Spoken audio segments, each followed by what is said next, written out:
Bismillah, alhamdulillah, wassalatu wassalamu alayka ala Rasulullah. Assalamu alaikum wa rahmatullahi wa barakatuh. It is our great pleasure and immense honor to welcome you for this webinar gathering that we are having for Islamic education. And we are privileged today to invite our renowned Islamic scholar, Shaykh Anwar Sahib Almadani.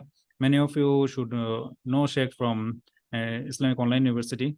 So I myself benefited from Shaykh from his masjid when I was living in New Zealand from 2015 to 2019. So I benefited myself, and I feel like you will be benefited from here as well. So this is arranged by Madrasatul Tasis. Madrasatul Tasis is a free foundational school, online school. We are preaching authentic foundational knowledge and striving for the knowledge in the path of Salaf, our pious predecessors. May Allah accept from us and from you. And today's topic is the Tafsir of Sura Muminun. Inshallah, we'll be arranging this gathering once in a month, and later we'll be trying to go in more into deep and to read more classical books from, and we'll be trying to get benefit from Shaykh Hafizahullah. So inshallah, Shaykh Hafizahullah will continue. Barakallahu fikum. أعوذ بالله من الشيطان الرجيم بسم الله الرحمن الرحيم إن الحمد لله والصلاة والسلام على رسول الله وبعد. To my beloved brothers, and if there are sisters, I'm not sure about it. Assalamu alaikum wa rahmatullahi wa barakatuh. قال الله سبحانه وتعالى إنما يخشى الله من عباده العلماء. That those who fear Allah rightfully, the way it should, are those who have the knowledge of Islam. This ayah alone is enough for us to know the importance of learning Islam. We have no doubt about it. We all know the importance of it. We all know that we need to learn Islam. But when it really comes to that, I have to take that next step to learn. This is the step which we fail to take. If you take one step ahead, you go 2 steps behind. It should not be like that. That is why, barakallahu fikum,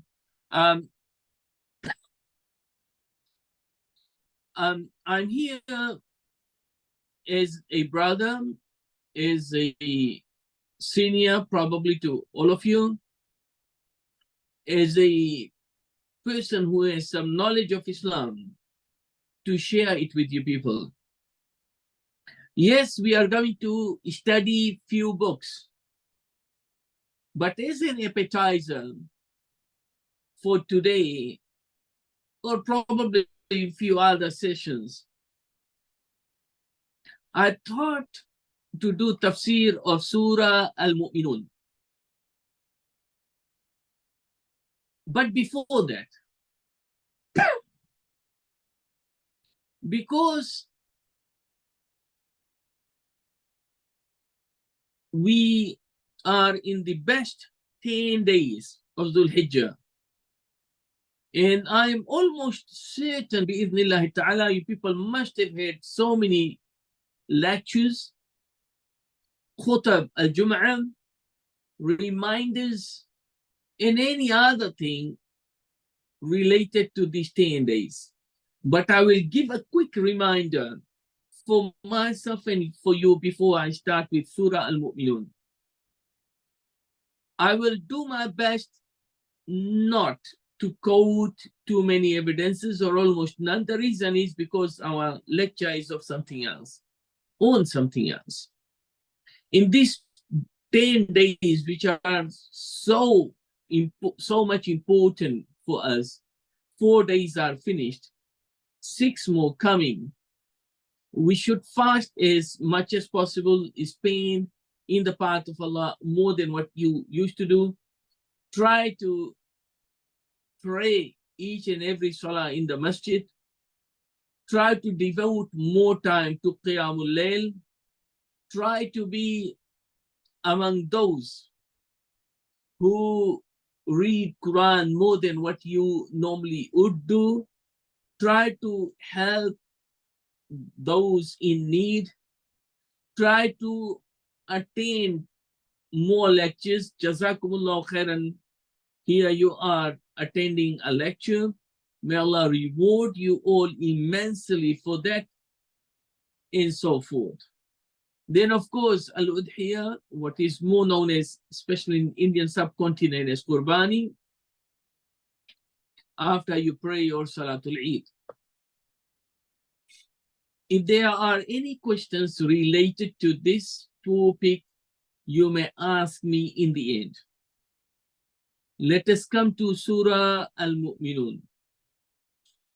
Surah Al-Muminun is Surah number 23 in Juz number 18 in Al-Quran Al-Kareem. It is after Surah Al-Hajj and before Surah An-Nur. Surah Al-Mu'minun, it was revealed in Makkah Al-Mukarramah. The definition of Surah Makkiyah or Surah Madeenah is those verses, ayat, surah, which were revealed before Hijrah is Makkiyah. And those revealed after is considered Madaniyah. And this is the best, inshallah, definition. So Surah Al-Mu'minun, Makkiyah. Allah Azza wa Jalla started this surah by, in the first 11 verses, Allah speaks about Al-Mu'minun, what their characteristics should be. What if they have, they will attain, they will go, they will inherit Al-Jannah. So let us see. قَدْ أَفْلَحَ الْمُؤْمِنُونَ, indeed successful are the believers. Who these believers are? الَّذِينَ هُمْ فِي صَلَاتِهِمْ خَاشِعُونَ, those who offer their salah with full submission. Al-Khushu' here, when we talk about the submission, it means you submit yourself as such to Allah Azza wa Jalla, that while praying, you focus on praying, you focus to the place of sujood. You do not do any unnecessary activities like fixing the cap, looking at your watch, or fixing your clothes as if you are cleaning your clothes or whatever. No. Looking here and there. No. Making sure you have done wudu properly. You are wearing clean clothes. You are smelling nice. You are praying in a clean place. You are not rushing and rushing and rushing, but taking proper time to pray. الَّذِينَ هُمْ فِي صَلَاتِهِمْ خَاشِعُونَ. So Falah al-Mu'min, the very first which Allah mentions here is as-salah. وَالَّذِينَ هُمْ عَنِ اللَّغْوِ مُعْرِضُونَ, and those who turn away from al-laghu. So what is al-laghu?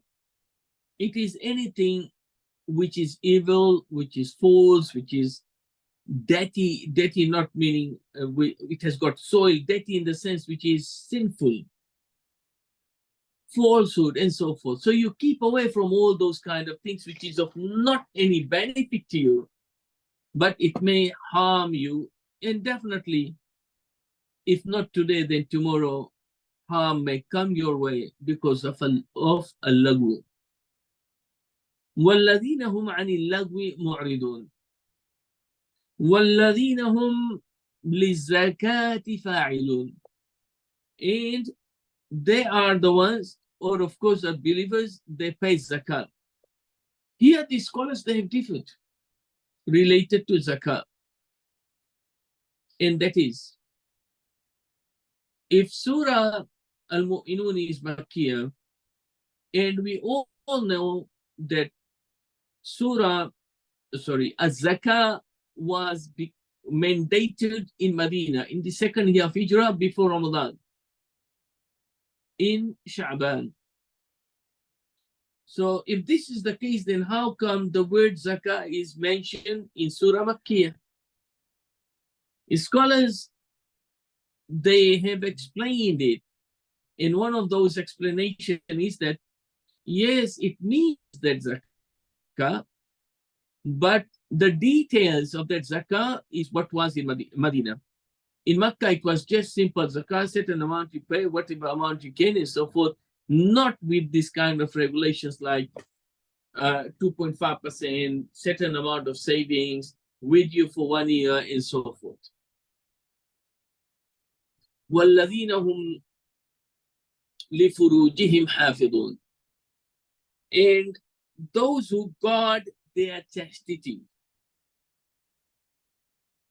they do not commit adultery, fornication, or anything similar to that, or even lead towards that. وَالَّذِينَ هُمْ لِفُرُوجِهِمْ حَافِظُونَ.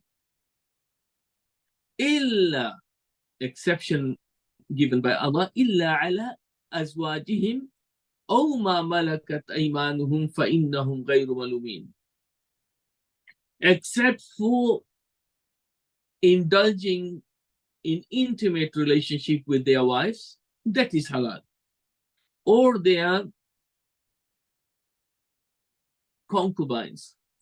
Now, concubine is a slave. Anyone who has a slave, a proper Islamic slave, you need to know what is slavery in Islam. Then you are allowed to use her as a wife, meaning you are allowed to have intercourse with her. And that is allowed in Islam. That's why Allah said, إِلَّا عَلَى أَزْوَاجِهِمْ أَوْ مَا مَلَكَتْ أَيْمَانُهُمْ. نعم. فَإِنَّهُمْ غَيْرُ مَلُومِينَ. Then they are free from every blame related to this, because they have not committed anything haram. What they have done is what is acceptable Islamically. Then Allah says, فَمَنِ ابْتَغَى وَرَأَ ذَلِكَ فَأُولَٰئِكَ هُمُ الْعَادُونَ. And those whoever seeks beyond that, then those are the transgressors. Related to, first of all, zina and so forth, and then anything else which you pass the boundary of set in Islam, then you have disobeyed Allah and committed a sin. وَالَّذِينَ هُمْ عَلَى صَلَاتِهِمْ يُحَافِظُونَ. And those who maintain their prayers, I have spoken a bit before. أُولَٰئِكَ هُمُ الْوَارِثُونَ الَّذِينَ يَرِثُونَ الْفِرْدَوْسَ هُمْ فِيهَا خَالِدُونَ. They are the ones who are the real warith.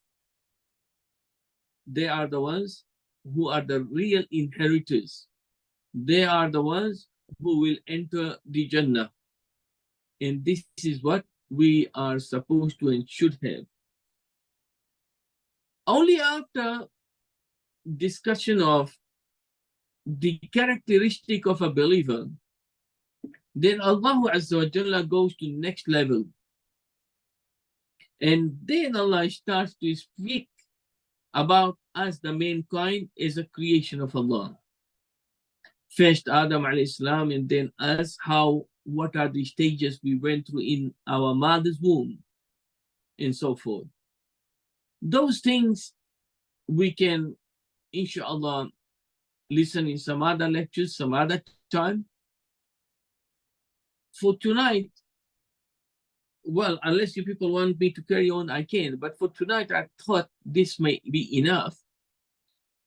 But I will welcome if there are any questions related to the 10 days of Dhul Hijjah, which plus the other 3 days of Eid. So we have got 4 days of Eid, 10 plus another 3. Anything to do with Ahkam al-Udhiyah, anything to do with Hajj. Let us focus on this as questions for the night. For me, it is past 9 p.m. So that's what I call, of course, for the night. And for you people, I think it is about to happen. Salatul Asr is about to happen, or it may have happened. So yes, Barakallah fikum. Any questions? Jazakumullah khairan. Hayyakumullah. May Allah bless you all. Assalamu alaikum wa rahmatullah. Sheikh, we just had Juma, and during the Juma, I think everyone discussed, in the Juma, it was discussed about the importance of these 10 days and the coming Eid, Eid al-Adha. So if anyone has a question, কারো যদি কোনো question থাকে এই 10 দিন নিয়ে এবং হলো কি এই সূরা যেটা শেখ আলোচনা করেছেন এটা নিয়ে, তাহলে আমাকে বলতে পারেন অথবা মেসেজে লিখতে পারেন।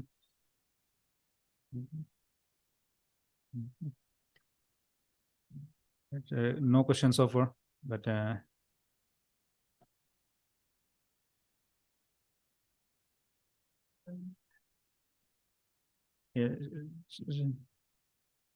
কারো কোনো প্রশ্ন থাকলে বলতে পারেন।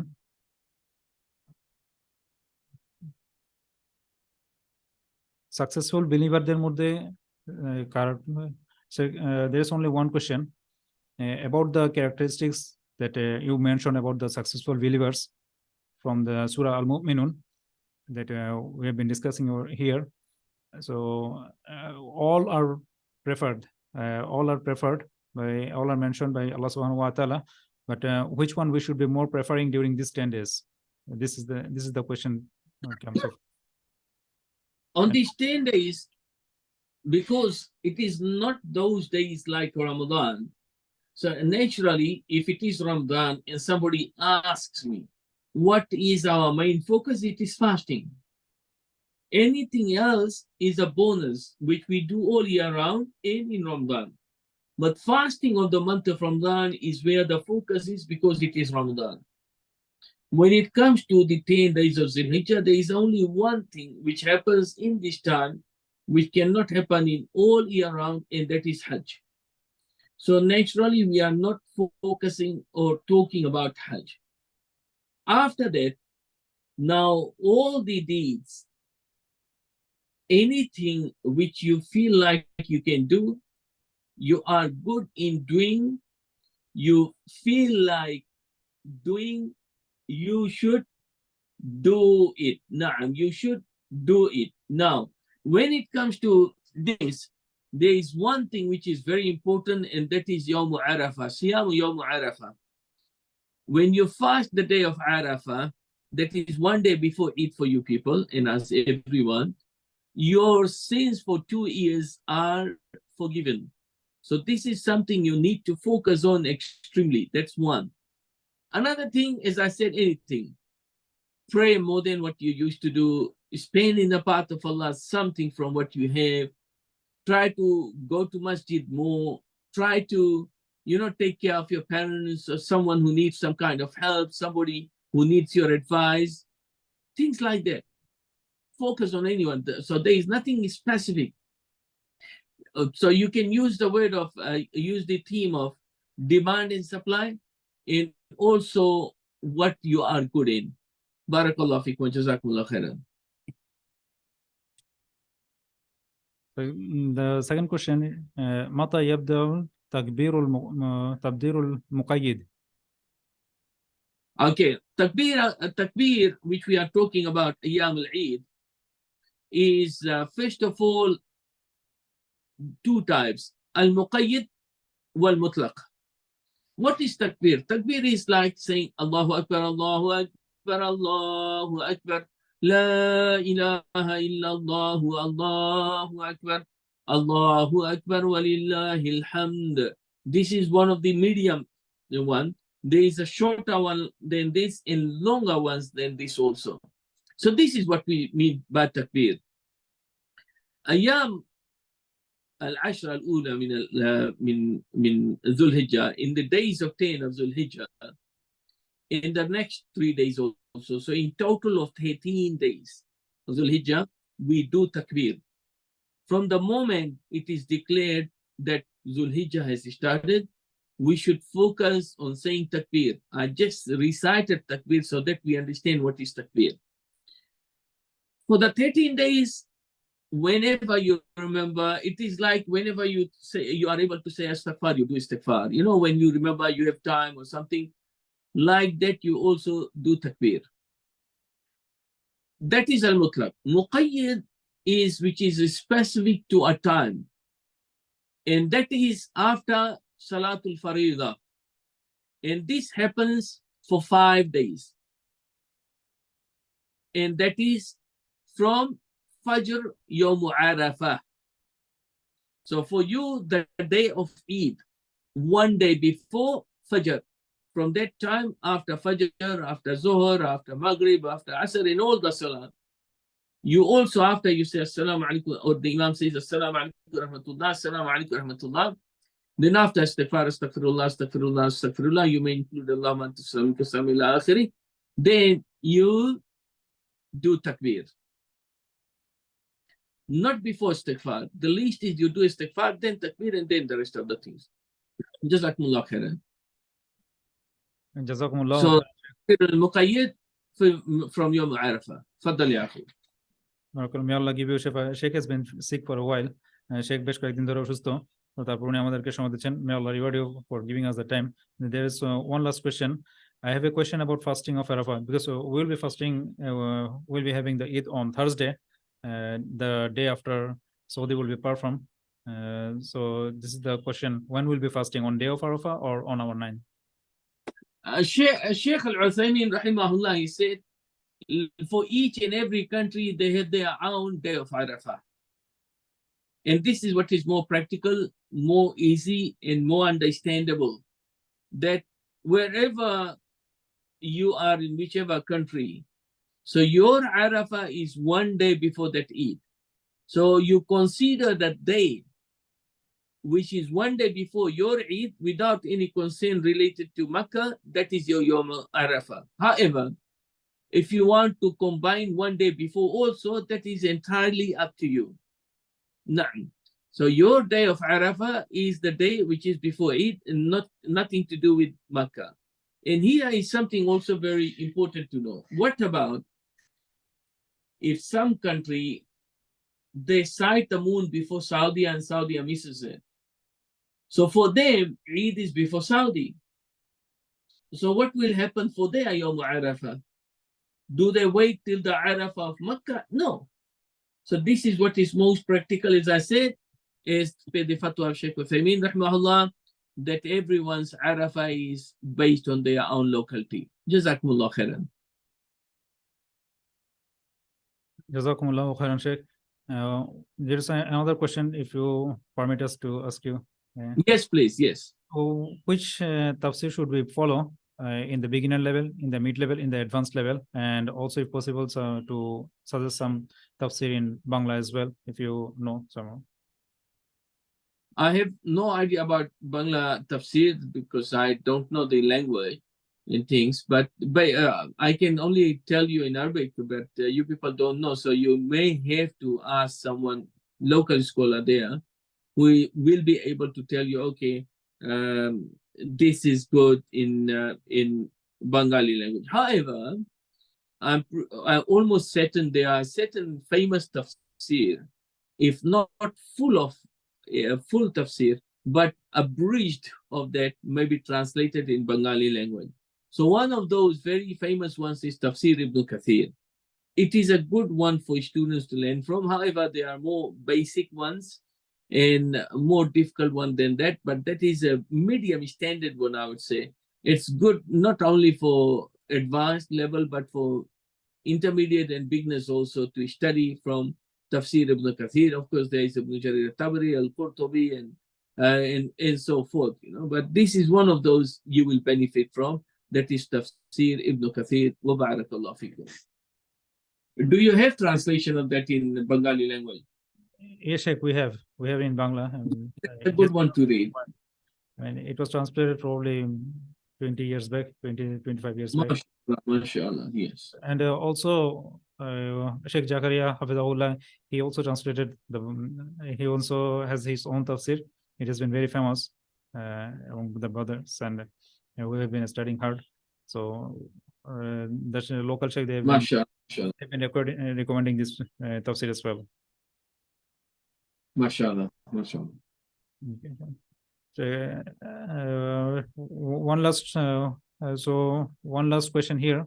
So which surah should we focus on memorizing? So the question is not clear here. In these 10 days, probably.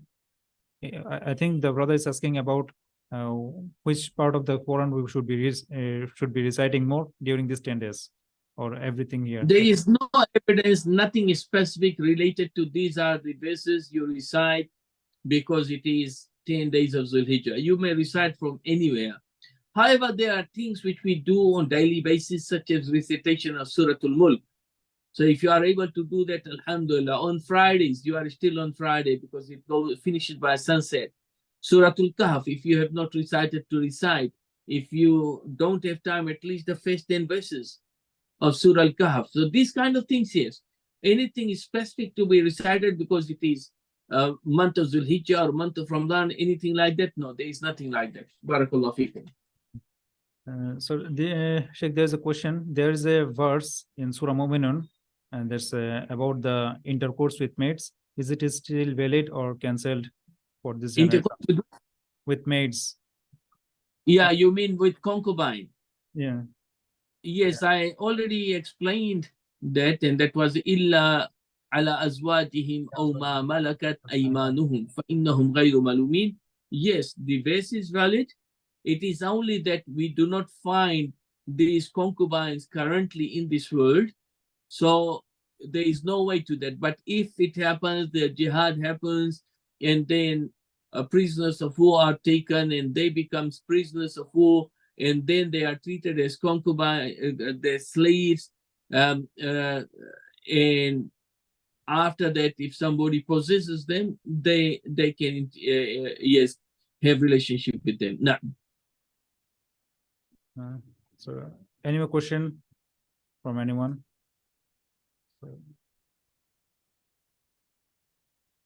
Sheikh, I don't see any more question here from the brothers.